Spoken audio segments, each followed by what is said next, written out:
Puisque tu es un célèbre historien, on veut clarifier certains sujets avec toi. Je vous remercie de m'avoir accueilli et j'ai hâte d'entamer cette conversation. Récemment, Netanyahou a cité un verset de la Bible sur les Amalécites. Beaucoup de gens ne savent pas ce que c'est. Je sais que la période dont il parle est proche de la période où Moïse et les Israélites étaient dans le désert. Qu'est-ce que Netanyahou entend par là et que s'est-il passé? Ok, Netanyahou, qui est un meurtrier de masse génocidaire, fait référence à un passage de la Bible qui utilise le mot amalécite. Bon, maintenant, les gens normaux, les gens ordinaires ne savent peut-être pas ce que ça veut dire. Mais quand on va voir la source, elle parle du génocide d'un peuple appelé les Amalécites, commis par les Israélites, où elle fait référence à ce génocide. Ou encore, ce serait Dieu qui ordonne à Moïse de dire aux Israélites de commettre un génocide. Et si vous lisez le verset, ce que je vais faire, c'est très dérangeant, d'accord? C'est tiré du livre du 1er Samuel, chapitre 15, verset 3, et qui est le suivant. Maintenant, frappez les Amalécites et détruisez tout ce qui leur appartient.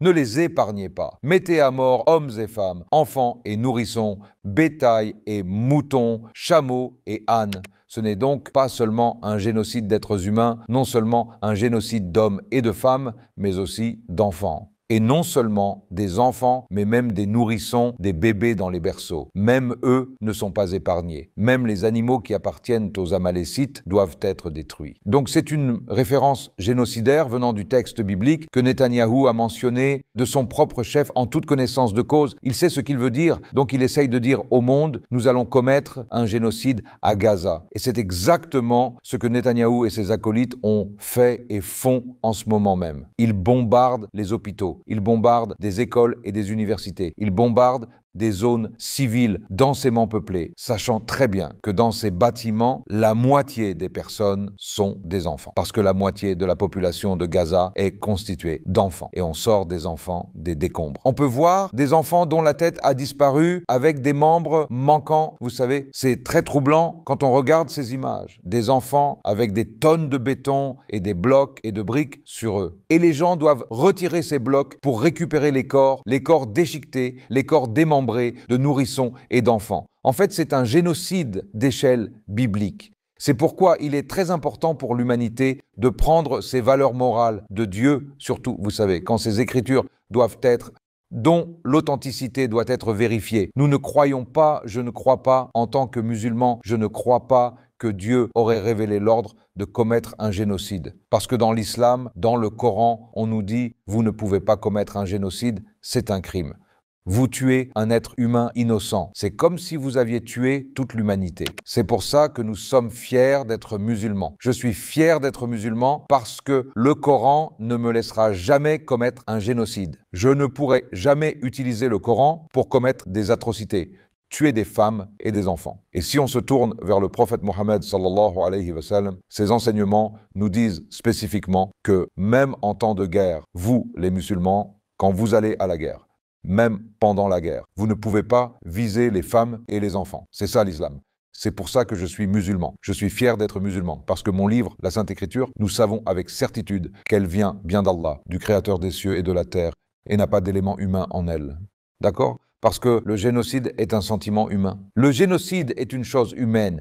Les êtres humains font des génocides parce qu'ils ignorent toutes les valeurs morales, toutes les instructions de Dieu, toutes les instructions des prophètes. Et c'est pourquoi ils finissent par commettre des génocides. Donc je crois que la référence aux Amalécites dans la Bible n'est pas de Dieu. C'est une œuvre humaine, c'est une interpolation. Mais la triste réalité est que de nombreux historiens, juifs et chrétiens ont reconnu que le texte biblique a été corrompu, il a été changé, il a été altéré. Il y a beaucoup de gens qui ont ajouté à la Bible. Malgré tout ça, il y a des gens comme Netanyahou, maniaques génocidaires, des racistes, partisans de l'apartheid et qui sont des maniaques génocidaires, qui ont l'audace de citer des passages comme celui-ci pour commettre des atrocités dans ce monde aujourd'hui. C'est incroyable, c'est surréel.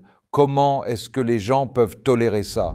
Et aussi dans l'islam, on sait qu'Allah dit dans le Coran, وَلَقَدْ كَرَّمْنَا بَنِي آدَمَ, Al-Isra 70, nous avons honoré le fils d'Adam. Donc c'est ça la valeur que donne l'islam aux êtres humains, n'est-ce pas? Donc, on parle de l'islam en comparaison, tu sais, le Coran honore la vie humaine. Le Coran donne de la valeur à la vie humaine. Le Coran ne peut en aucun cas justifier un génocide ou les enseignements du prophète sallallahu alayhi wa sallam. C'est pourquoi on ne trouve pas d'exemple de génocide dans l'histoire de l'islam. On ne trouve aucun exemple de musulmans ou d'armées musulmanes ayant commis des génocides. Parce que, tu sais, les premières personnes à s'opposer à de telles actions seraient les oulémas, les savants de l'islam. Comme on l'a vu à plusieurs reprises, lorsque quelqu'un commet un crime au nom de l'islam, les premiers à se lever sont les oulémas pour clarifier la position de l'islam et dire que ceci n'est pas l'islam. Ça ne peut pas être l'islam. Les criminels ne peuvent pas utiliser le Coran pour justifier des génocides. C'est pourquoi je veux que les rabbins juifs et les savants chrétiens se lèvent aujourd'hui et disent à Netanyahou, pas en notre nom, n'utilise pas notre livre sacré pour commettre un génocide à Gaza et tuer des enfants. Et comme tu le sais, le Coran a de nombreux exemples. Il y a ce verset, وَلَقَدْ كَرَّمْنَا بَنِي آدَمَ, Al-Isra 70. Ok, donc Allah, subhanahu wa ta'ala, il déclare, nous avons honoré le fils d'Adam, alayhi salam. Nous avons honoré les enfants d'Adam, alayhi salam. Ça inclut les juifs, les chrétiens, les musulmans et tout le monde, chaque être humain. En effet, on a appris de la vie du prophète, sallallahu alayhi wa sallam, qu'il y a eu les funérailles d'un homme juif et le prophète s'est levé. Le prophète Mohammed, sallallahu alayhi wa sallam, s'est levé et ses compagnons lui ont demandé, Ya Rasulullah, au prophète d'Allah, tu te lèves pour l'enterrement d'un juif. Le prophète dit, n'est-ce pas une âme créée par Allah ? N'est-ce pas une âme créée par Allah? C'est donc ça, les enseignements que l'on doit suivre. Et c'est pour ça qu'on peut en parler.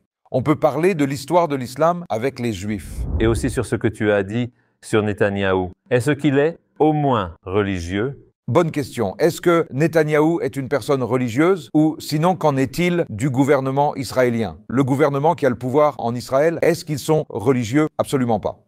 Comment on peut être une personne religieuse et exécuter ce genre de crime ou commettre ce genre de crime? Donc, est-ce que ces sionistes sont des gens religieux? Ils ne le sont pas. Ils ne peuvent pas être religieux. Ils ont essayé de s'approprier le judaïsme, mais les rabbins les ont reniés plusieurs fois. Les rabbins juifs clarifient la situation, tout comme les ulémas musulmans clarifient. Quand il y a un crime commis au nom de l'islam, les ulémas musulmans condamnent ces actes et disent que ces actions ne sont pas faites en notre nom, pas au nom de notre religion. De la même manière, il y a des rabbins juifs dans le monde entier qui condamnent le sionisme et les sionistes et l'IDF et Netanyahou et son entourage. Ces gens, certains d'entre eux sont athées. Ils ne croient même pas en Dieu. Ils croient en la promesse de Dieu pour une raison quelconque. D'accord? Je veux dire, quand tu demandes à ces sionistes, certains d'entre eux sont athées. Vous croyez en Dieu? Non. Vous croyez en sa promesse? Oui, on y croit. Ok, ça n'a pas de sens. C'est ironique. Ils revendiquent toujours le droit sur cette terre, parce que dans la Bible, cette terre nous a été promise. D'accord? C'est un argument tellement absurde, c'est incroyable. Si on applique cette règle, alors tous les pays occidentaux doivent être évacués. D'accord? Tous les grands, les États-Unis, doivent être évacués. Ils doivent être rendus aux Amérindiens. L'Australie doit être rendue aux aborigènes et les Canadiens originaux. Ils doivent réclamer leur pays aux Canadiens. Et les Sud-Africains, tu sais, il y a tellement d'exemples. Ce concept est tellement absurde. C'est incroyable qu'il y ait un verset dans la Bible qui a peut-être été écrit il y a 2000 ans pour un autre peuple. Ce n'était même pas les mêmes personnes. Ils n'avaient pas la même culture. Leur religion était différente. Je peux défier n'importe quel savant du judaïsme sur la planète sur le fait que leur religion était différente. C'était un peuple différent à qui on avait promis ça. La promesse a été faite à la descendance d'Abraham, c'est-à-dire Ismaël et Isaac, tous les deux le père des Israélites et le père des Arabes. Donc les Arabes ont autant de droits sur cette terre que les Israélites, s'ils veulent citer ce passage de la Bible comme argument. Ok, donc ce ne sont donc pas des personnes religieuses. Ils se moquent de la religion, ils se moquent des lois, ils se moquent des valeurs morales, ils se moquent des idées décentes, ils se moquent de ces choses. Sinon, ils ne tireraient pas de roquettes sur les bâtiments civils, tuant des milliers d'enfants. Donc, comment tout ça a commencé? Tu sais que cette histoire a 75 ans. Oui. Donc, est-ce que tu peux nous raconter ce qui s'est passé depuis le début? Ok, maintenant que nous avons parlé du fait que les Israélites ont été fortement persécutés par les Romains. Ok, et le temple de Salomon, ce qu'on appelle Masjid al-Aqsa, a été détruit 2 fois. D'abord par les Babyloniens, puis par les Romains, puis il n'a plus jamais été reconstruit. Et les Israélites n'étaient pas autorisés à vivre sur la terre de Palestine, sous peine de mort. S'ils étaient trouvés en Palestine, ils étaient tués sur place par les autorités romaines. Et puis plus tard, les Romains, comme on le sait, sont devenus chrétiens. L'Empire romain, y compris les empereurs, sont devenus chrétiens. Donc les Romains chrétiens ont également persécuté le peuple juif parce qu'ils les accusaient d'être les meurtriers de Dieu. Donc les Israélites se sont retrouvés dans une situation très difficile. Ok, tout au long de l'histoire, quand est-ce qu'ils ont pu souffler ? Quand est-ce qu'ils ont ressenti un sentiment d'aisance, de confort et de protection? Quand l'islam est arrivé au pouvoir. Allahu Akbar. Beaucoup de gens ne le savent pas, beaucoup de gens n'en ont aucune idée. Tu sais, cette propagande sioniste récente a donné cette impression au monde que les musulmans sont intrinsèquement anti-juifs. Et parce que c'est le cas, on a besoin d'un État pour nous-mêmes, pour nous protéger. On a besoin d'armes nucléaires, on a besoin de jets, on a besoin d'armes, on a besoin de technologie pour éloigner tous ces Arabes barbares et assoiffés de sang. Parce que si on n'a pas ces choses, ils vont nous manger tout cru, ils vont nous détruire. Mais c'est en fait l'inverse. En réalité, c'est l'inverse. Ce que les Israéliens font aux Arabes et aux Palestiniens en particulier, c'est exactement ce qu'ils reprochent aux Arabes d'essayer de leur faire. Mais cela ne correspond pas à la réalité. Les sionistes, c'est pourquoi je crois, les sionistes ne sont pas seulement une bande de menteurs, ils sont des experts de la manipulation de l'opinion publique et des propagandistes malveillants. Bon, j'utilise ces termes de façon très responsable, d'accord ? Parce que j'ai des raisons de dire ces choses. Et les universitaires ont écrit beaucoup de choses à ce sujet. Qui a protégé le peuple juif? Qui a donné un refuge au peuple juif? Je voudrais citer un passage en particulier d'un universitaire, d'un spécialiste de l'histoire juive de Chicago. Et quel est son nom? Il s'appelle Dean Philip Bell. Dean Philip Bell est un trait. Je veux dire, je peux citer tellement d'autorités, tellement de rabbins juifs qui paient un hommage somptueux à la civilisation musulmane pour les avoir protégés, pour leur avoir donné un refuge, pour les avoir laissés respirer. Tu sais, les meilleurs savants juifs, les meilleurs historiens juifs, les meilleurs intellectuels juifs, théologiens, rabbins, poètes, politiciens, généraux, premiers ministres, médecins, et j'en passe. Et la liste est encore longue. Des chercheurs, des universitaires, des traducteurs, producteurs de livres, philosophes. Les meilleurs éléments intellectuels juifs sont nés pendant la période musulmane en Espagne, au Moyen-Orient et même jusqu'en Asie centrale. Le peuple juif a trouvé un refuge sous la domination de l'islam pendant plus de 1000 ans et je citerai sur ce sujet un savant en particulier. D'accord? C'est le professeur Dean Philip Bell. Il est professeur d'histoire juive à l'Institut Spertus d'études juives de Chicago. Il déclare dans son livre Jews in the Early Modern World, publié à New York en 2008, à la page 25, il déclare, je cite, « Sous la domination de l'islam médiéval, les Juifs n'ont jamais souffert de la même perception négative générale que dans l'Occident chrétien. Malgré les variations régionales et la grande instabilité politique de l'islam médiéval, les environnements multiculturels combinés à un engagement actif dans la science et la littérature ont conduit à une sorte d'âge d'or islamique pour les Juifs, du moins selon la plupart des récits historiques. C'est principalement dans le contexte des récents développements politiques que la prospérité de la vie juive dans l'islam médiéval, autrefois unanime, a été sérieusement remis en question. Donc, ce professeur d'histoire juive de Chicago, un professeur non musulman, il écrit que les Juifs vivaient sous la protection de l'islam tout au long du Moyen-Âge, tout au long de la période médiévale, ce qui correspond à 1 millier d'années. Et il dit que c'était l'âge d'or du peuple juif. C'est l'époque où les meilleurs savants et sommités juives ont vu le jour, y compris des gens comme Musa bin Maïmoun, Musa Maimonides. D'accord, il est connu sous le nom de Maïmonide. Il est connu sous le nom de deuxième Moïse de l'histoire juive. Cet homme est si important qu'il est connu comme le deuxième Moïse. Qui est le premier Moïse? Le prophète Moïse, c'est ça? Qui est le deuxième Moïse? Musa ibn Maïmoun, né à Cordoue au XIIe siècle, mort en Égypte au XIIIe siècle. Il est mort en 1204 en Égypte sous le règne des Ayyoubides. Il était le médecin privé du sultan Salahuddin. Sultan Salahuddin Ayyoubi. Musa bin Maïmoun, médecin juif, était le médecin privé du sultan. D'accord? Et on a des poètes comme Judah Halevi, né dans les terres musulmanes d'Espagne. On a Samuel Ha-Nagid, d'accord, qui était premier ministre.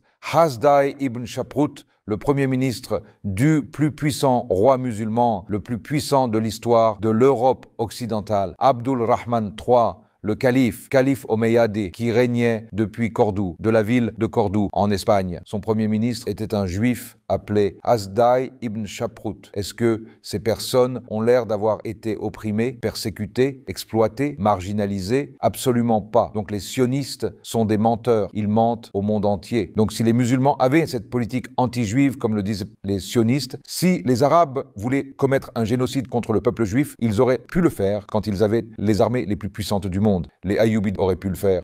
Les Mamelouks auraient pu le faire, les Omeyyades en Espagne auraient pu le faire, les Abbassides auraient pu le faire à Bagdad. La plus ancienne communauté juive du monde se trouvait en Irak. Depuis l'exil babylonien, certains rabbins, savants et communautés israélites sont restés en Irak. Et ils ont perduré même pendant la période musulmane et ils y sont restés jusque dans les années 1930, jusqu'à la création de l'État d'Israël. Et juste après, pendant l'Inquisition espagnole, ils ont dû quitter l'Espagne en 1492 et les Ottomans les ont accueillis, n'est-ce pas? Merci beaucoup. L'Empire musulman. Ils sont venus sur ces mêmes terres, n'est-ce pas? Tout à fait. Et tu sais quoi? C'est incroyable que tu aies mentionné ça, que lorsque le peuple juif a dû quitter l'Espagne en 1492, après les catholiques, deux monarques, Ferdinand et Isabelle, unis par le mariage, les souverains de Castille et d'Aragon, ils se sont emparés du dernier bastion de l'islam et des musulmans en Espagne, appelé Grenade. Et en conséquence, des centaines de milliers de juifs ont été tués ou bannis. Ceux qui ont pu s'échapper au péril de leur vie et leur famille, où est-ce qu'ils sont allés? Est-ce qu'ils sont allés dans l'Europe chrétienne? Absolument pas. Ils sont allés dans les terres musulmanes. Ils sont venus chez les Ottomans. Et tu sais, il y a un cas en lié. Il y a un chercheur juif israélien qui s'appelle Amnon Cohen. Il a étudié les archives des tribunaux ottomans du sigle de la ville de Jérusalem. J'ai récemment fait un podcast sur ce sujet avec Mohamed Hijab. Vous pouvez aller voir les détails dans ce podcast, mais je vais citer sa conclusion. Ayant étudié ces documents, il écrit dans sa conclusion: personne n'a interféré avec l'organisation interne ou les activités culturelles et économiques externes. Il parle du peuple juif dans la Jérusalem ottomane. Dans un monde où l'égalité civile et politique, où les changements sociaux positifs affectant le groupe ou même l'individu n'étaient pas la norme, les sujets juifs du sultan n'avaient aucune raison de se lamenter sur leur statut ou de se plaindre de leurs conditions de vie. Les juifs de la Jérusalem ottomane jouissaient d'une autonomie religieuse et administrative au sein d'un État islamique. Et, en tant qu'élément constructif et dynamique de l'économie et de la société locale, il pouvait contribuer et contribuait effectivement à son fonctionnement. Donc, ce qu'est en train de dire Amnon Cohen, c'est que le peuple juif vivant à Jérusalem pendant la période ottomane, dont beaucoup venaient sans doute d'Espagne, ayant quitté l'Espagne après la prise de l'Espagne par les catholiques, ils vivaient dans la prospérité. Ils fleurissaient, ils prospéraient, ils s'enrichissaient, ils étaient aisés, ils ont eu beaucoup de succès. Et en fait, dans ce même livre, Amnon Cohen écrit que si un marchand juif ou un citoyen juif de Jérusalem avait un problème avec un gouverneur musulman ou un administrateur musulman, il n'avait qu'à se plaindre au sultan ou à la plus haute autorité du pays. Et la justice leur serait rendue. Donc ça, c'est un historien juif d'Israël qui est en train de témoigner. Donc tu es en train de dire que les Juifs ont prospéré sous le régime musulman, mais certaines personnes citent ce hadith du prophète sallallahu alayhi wa sallam qui dit que dans ce hadith, le prophète sallallahu alayhi wa sallam dit: les musulmans et les Juifs se feront la guerre vers la fin des temps et même les arbres aideront les musulmans en disant qu'il y a un Juif derrière moi. Donc comment concilier tout ça? Le hadith lui-même donne la réponse. C'est la fin des temps. D'accord? Il y aura des guerres. C'est en fait l'Apocalypse, où c'est essentiellement lié à l'eschatologie. L'eschatologie est l'étude de la fin des temps. C'est la fin des temps. Ce n'est pas la politique des musulmans. N'est-ce pas? Le hadith dit donc clairement qu'à l'approche de la fin des temps, il y aura des gens qui rejoindront le Dajjal, ils rejoindront l'Antéchrist. Donc lorsque Dajjal viendra, il y aura des gens avec lui. Donc, quand Isa, alayhi salam, reviendra, la seconde venue d'Isa, alayhi salam, il combattra le Dajjal, il tuera le Dajjal. Et évidemment, quiconque est avec le Dajjal sera également tué, sera également combattu. Donc, quiconque se tient aux côtés du Dajjal, qu'il s'agisse d'un musulman, d'un chrétien ou d'un juif, d'accord, sera avec l'ennemi, n'est-ce pas? Il s'agit donc de la fin des temps. Ce n'est pas la politique de l'islam et des musulmans. Et si c'était une politique de l'islam et des musulmans, si les musulmans étaient intrinsèquement intrinsèquement anti-juif ou antisémite, alors comment le peuple juif a pu survivre? Pendant plus de 1000 ans sous la domination de l'islam, comme on l'a déjà expliqué, les meilleurs savants, les meilleurs poètes, les meilleurs hommes politiques, les meilleurs philosophes, les meilleurs théologiens et rabbins sont nés sous la domination de l'islam, de l'Irak à l'Égypte, en passant par la Syrie et la Libye, au Maroc et en Espagne.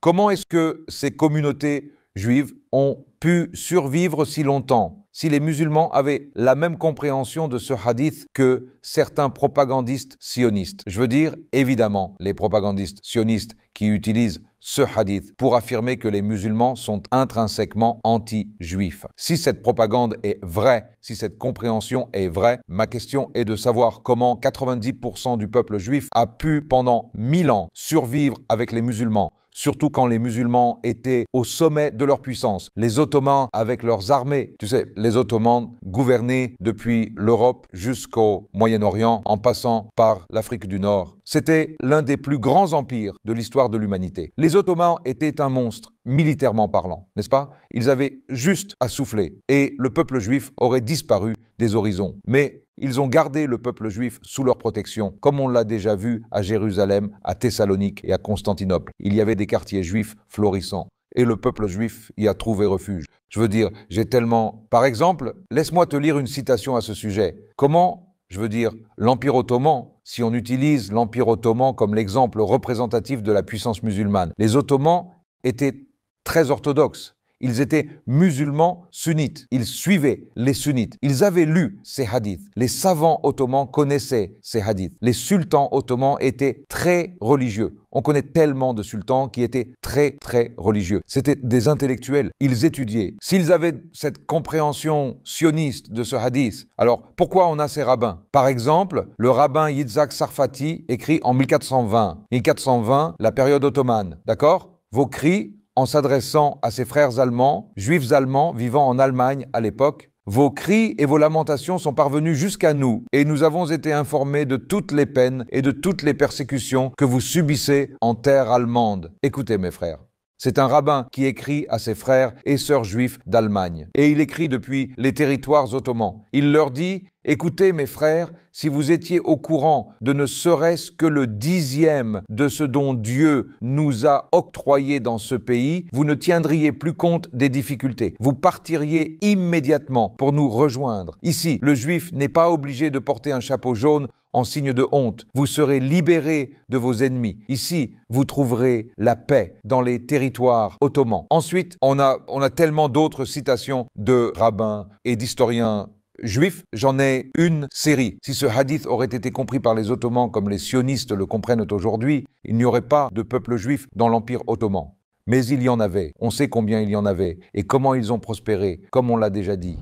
Qu'en est-il de l'avenir de l'islam? De nombreuses personnes, lorsqu'elles voient la foi puissante des frères et sœurs palestiniens, ils disent « Quel genre de foi? Quel genre de religion est-ce que c'est ?» Et ils se sont intéressés à l'islam et au Coran. Qu'est-ce que tu en penses? Est-ce que tu penses que la montée de l'islam est visible à l'horizon? Absolument, absolument. Lorsque le monde voit la résilience du peuple palestinien, les mères de Gaza qui sourient avec leurs enfants, tu sais, des parties du corps de leurs enfants dans les mains, et ils continuent à dire « Alhamdulillah ». Ils disent toujours « Oh Allah, merci ». Oh Allah, merci. Ça donne des frissons dans le dos des gens qui regardent tout ça, n'est-ce pas? Ils veulent savoir comment on peut avoir une croyance si forte en Dieu, votre Allah, et continuer à croire en ça face à ce type d'oppression et ce genre de destruction, et parce que ces gens de Gaza, ils sont convaincus que leurs enfants iront au paradis. On leur a fait subir des horreurs, sans doute, mais ils vont au paradis et ils seront avec eux au paradis. Et il y a un Dieu. Il n'y a pas de doute qu'il y a Allah et Allah est juste. Allah établira la justice. Il y a un temps pour la justice. Encore une fois, c'est un processus.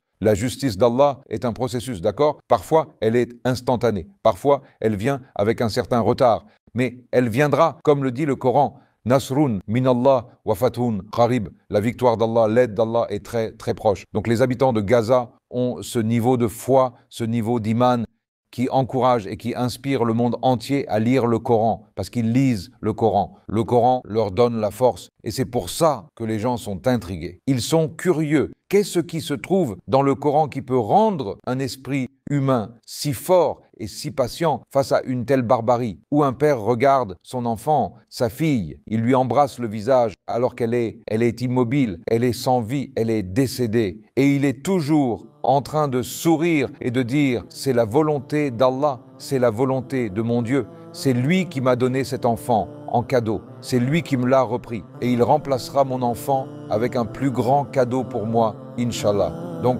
voilà la résilience qui fait que beaucoup de gens lisent le Coran, et je crois que c'est aussi un point positif. Si on s'y penche, bien sûr, c'est très douloureux de voir tous ces enfants mourir et toutes ces personnes sorties des décombres. Mais encore une fois, il y a un revers à la médaille.